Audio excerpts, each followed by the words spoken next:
UP में सरकार के 100 दिन पूरे होने पर सीएम योगी ने रिपोर्ट कार्ड पेश किया। आपसे कुछ देर पहले प्रेस कॉन्फ्रेंस कर सीएम योगी ने 100 दिनों में अपनी सरकार की उपलब्धियां गिनाई।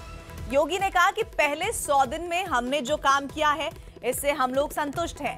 सीएम योगी ने कहा कि उनकी 100 दिन की सरकार ने किसानों का कर्ज माफ किया। साथ ही उन्होंने ये भी कहा कि 100 दिनों में यूपी के सड़कें गड्ढा मुक्त हो गई हैं।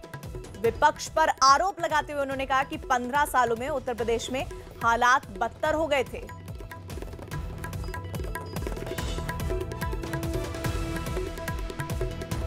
किसी भी राज्य में परिवर्तन, विकास और प्रगति के लिए मात्र 100 दिन की अवधि एक छोटा सा कार्यकाल है और सीमित संसाधनों के बीच उत्तर प्रदेश जैसे बड़े राज्य के लिए यह एक चुनौती भी है।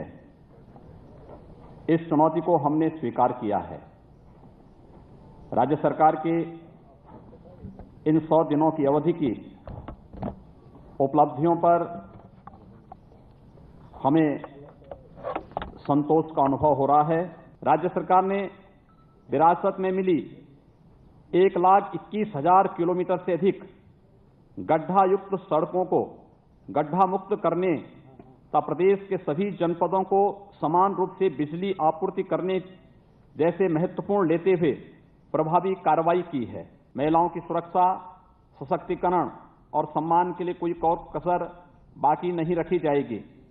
इसके दृष्टिगत सत्ता में आते ही प्रदेश सरकार द्वारा एंटी रोमियो स्क्वाड के गठन जैसे प्रभावी कदम उठाए गए, जिनका असर पूरे प्रदेश में हुआ और महिलाएं तथा बच्चियां अब पहले से सुरक्षित महसूस कर रही हैं।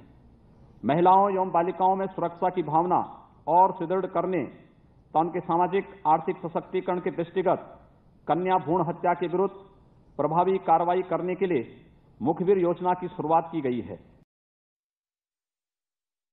योगी सरकार के 100 दिन पूरे हो गए हैं। मेरे साथ प्रदेश के उप मुख्यमंत्री दिनेश शर्मा जी हैं। सर, सबसे पहले तो 100 दिन पूरे हुए हैं, क्या बड़ी उपलब्धियां रही हैं? हालांकि काफी गिनाई भी गई हैं। उपलब्धियों का अंबार लगा हुआ है। एक एक विभाग का, एक एक बिंदु का कि पिछला क्या हुआ, वर्तमान में क्या हो रहा है, भविष्य में क्या होगा, दूसरे प्रदेशों में क्या हो रहा है, सबकी समग्र समीक्षा करने के बाद में, तमाम मंत्रीगण को विभिन्न प्रदेशों में भेजने के बाद में, तमाम गतिविधियों का अध्ययन करने के बाद में उत्तर प्रदेश के सर्वांगीण विकास की अभियोजना को हमने तैयार किया है और उस अभियोजना के आधार पर हमने एक एक कदम उठाए हैं। किसानों के ऋण की माफी अगर एक तरफ करी है तो दूसरी तरफ शिक्षा में पारदर्शिता के लिए नीति का निर्धारण किया है। तीसरी तरफ अगर हमने स्थानांतरण नीति को पारदर्शी बनाया है तो चौथी तरफ निविदा पॉलिसी के लिए हमने ई टेंडरिंग की व्यवस्था लागू की है। खनन नीति का हमने निर्धारण किया है तो खनन के भ्रष्टाचार को खत्म करने के लिए ऑनलाइन टेंडरिंग की व्यवस्था भी हमने करी है। हमने छोटे से अपराध में भी अपराध को दर्ज करने का काम किया है तो अपराध होने पर अपराधियों को अल्पकाल में पकड़ने का काम और जेल में भेजने का काम भी किया है। हमने गन्ना किसानों का अगर बकाया का भुगतान किया है तो किसानों के लिए हमने समर्थन मूल्य घोषित करके गेहूं का और आलू का हमने उनको राहत देने का भी काम किया है। तो हम उत्तर प्रदेश को सर्वोत्तम प्रदेश बढ़ाने की ओर इन 100 दिनों की यात्रा में हमने तीव्र गति को प्राप्त किया है। और एक तरफ सीएम योगी ने अपनी सरकार के 100 दिन की उपलब्धियां बताई तो दूसरी तरफ कांग्रेस ने उनके 100 दिनों की सरकार पर निशाना साधा। कांग्रेस ने योगी सरकार की बुकलेट के जवाब में एक बुकलेट निकाली है जिसका नाम उन्होंने 100 दिन 100 फरेब दिया है। कांग्रेस का आरोप है कि योगी सरकार ने 100 दिनों में कोई वादा पूरा नहीं किया है। समाजवादी पार्टी ने भी योगी सरकार पर निशाना साधा।